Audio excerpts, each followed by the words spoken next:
C'est parti pour la vidéo de présentation du programme Note Enhouse AV1 Encode en version 1.8. Je lance l'installation. Alors, Windows a protégé votre ordinateur, d'accord, mais il n'y a pas de problème. Donc, j'exécute quand même.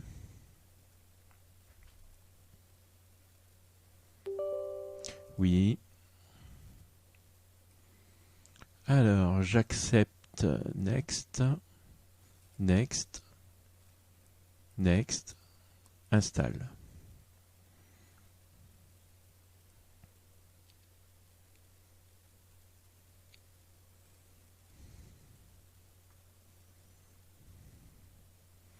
Lancer le programme, Finish.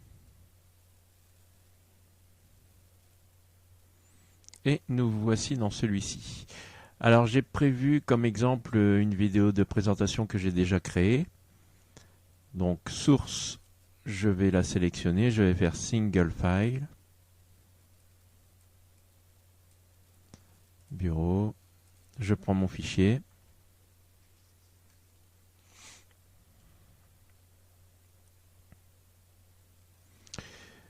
Voilà, destination, je vais mettre toujours sur le bureau, je vais l'appeler test, je vais prendre .mkv, enregistrer. Alors ici on a la gestion des profils de configuration, donc vous paramétrez tout le logiciel et vous pouvez enregistrer les profils ici. Ici dans Summary, j'ai l'input-output, source destination. J'ai des informations sur ma vidéo d'origine, donc elle dure 1 minute 13, le format de couleur, le framerate, la résolution. J'ai les paramètres de l'encodage qui se trouvent ici, et Worker and Splitting. Alors ici je peux changer, je peux aller sur Trim. Trim, ça va me permettre de découper une partie de la vidéo pour pouvoir la traiter.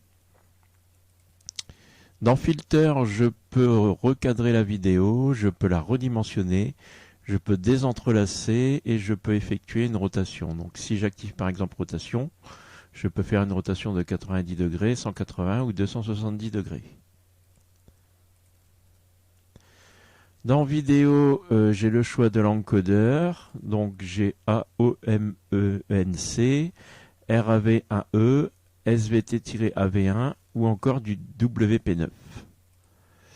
Ici la profondeur de bits, 8, 10 ou 12, VFR. Ici j'ai le choix d'optimisation, donc soit vitesse ou soit plus lent.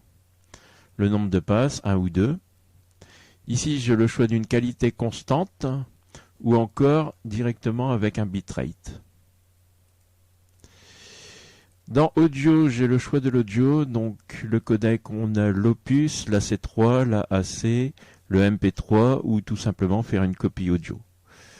Le choix du bitrate, les channels, donc mono, stéréo, 5.1, 7.1. Le choix de la langue, on va mettre par exemple French, et ici je peux mettre un track name, donc écrire par exemple French, Opus 2.0, 128 kilobits. On a la gestion des sous-titres qui se trouve ici. On peut l'activer et sélectionner un fichier de sous-titres. On a le choix dans les formats PGS, SRT, SUP, ASS ou SSA. Et enfin, les préférences du logiciel, avec par exemple effacer les fichiers temporaires après l'encodage, ou encore éteindre complètement l'ordinateur après l'encodage, etc., etc. Choix du container. Ici, on a quelques options pour le thème. Par défaut, c'est blue, on peut le mettre en red, set thème. Voilà, l'affichage est passé en rouge.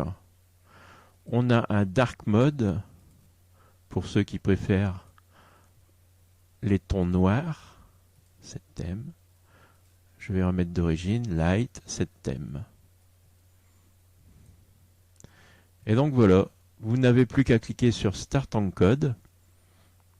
Il détecte les scènes, ce qui peut prendre un petit moment. Il encode l'audio et il attaque l'encodage de la vidéo. Alors là, comme vous voyez, il traite à 4 images, 6 images par seconde. Alors comme ma vidéo dure 1 minute et demie, mais que c'est 3 fois plus long, ça dure environ 3 minutes. Voilà, je vais m'arrêter là, je vais annuler l'encodage vidéo.